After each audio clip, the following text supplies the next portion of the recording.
大家好，我是魔法创作室，欢迎大家收看我的视频。像这样的卫衣，很多朋友都喜欢穿，因为它既舒适又宽松，且非常好看百搭。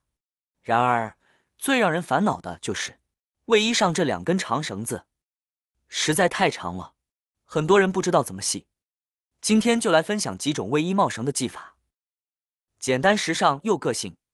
方法1：绕圈圈法。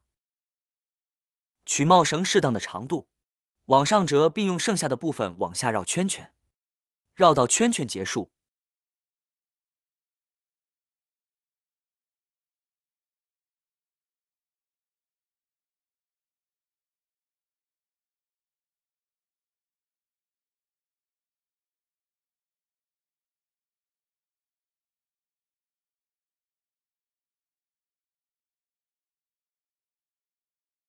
最后将一小段绳尖塞到圈圈里，上边部分拉一拉，下边部分拉一拉，整理整理就完成了。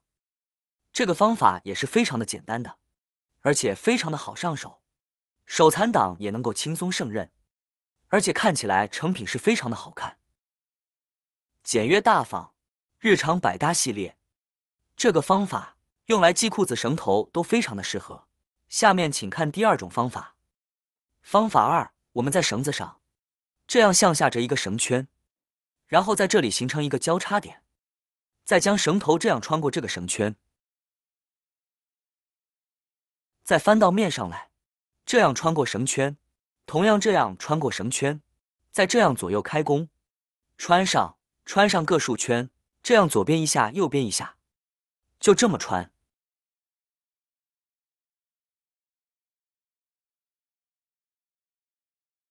大家看穿好之后，我们收紧这根绳子。大家看，这样一个简单漂亮的卫衣结就打好了。这个结呢，又叫做凤尾结，多用于首饰手链的收尾，非常的漂亮实用。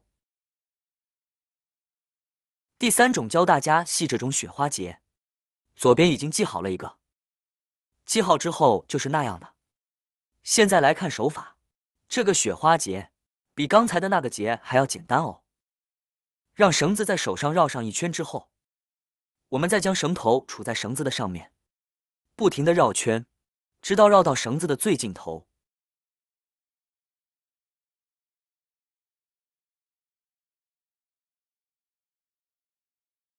然后突然把绳头处拉扯回来，穿到刚才的圈孔里面，也就是我们手指伸进去的地方，轻轻一拉扯，稍微整理一下，慢慢的刚才绕的圈就形成了一个比较大的圆环。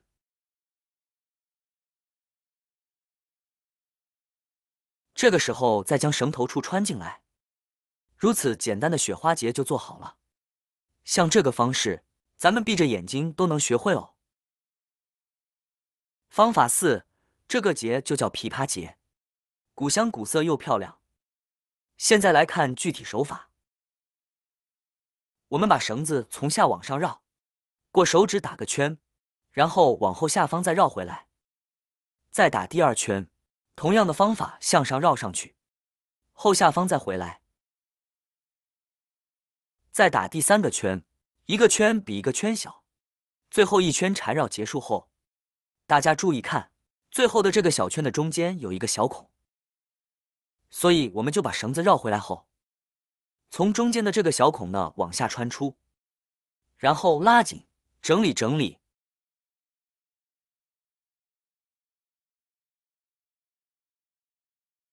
一个琵琶结就打好了。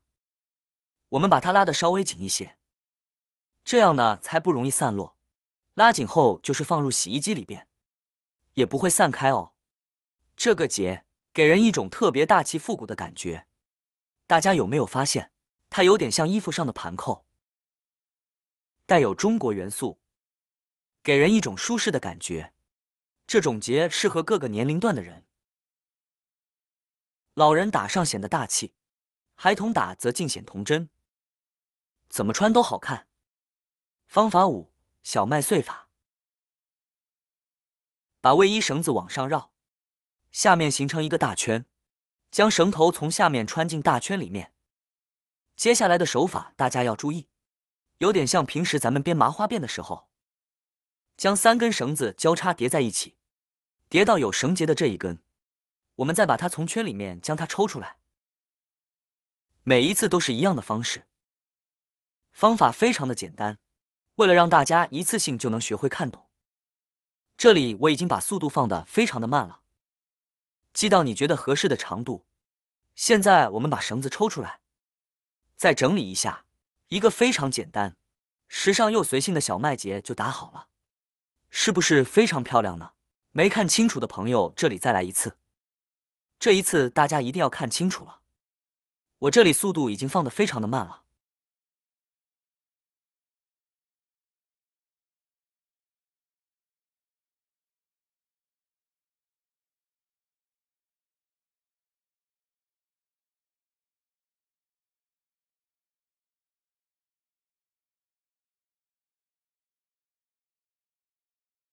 别说是大人，就算是咱们上幼儿园的小朋友，看一次也都已经会了，是不是非常的简单？像这个小麦穗结，不仅适合男生，也特别的适合女生，并且每个年龄段都非常的适合，是一种既美观又大方的系法。接下来我们来看一看方法6：双蝴蝶结系法。这里先跟大家说个前提，如果你的绳子短，那么2根手指就够用了。那如果绳子非常的长，那么我们的手指可以用到3根或者是4根。然后把绳子呢从下方呢往上绕2圈，再从指缝穿回去，拉出来，绕1圈，然后从2根绳子的中间处拉过来，穿过来再拉紧，慢慢把手指放出来，一边放一边整理。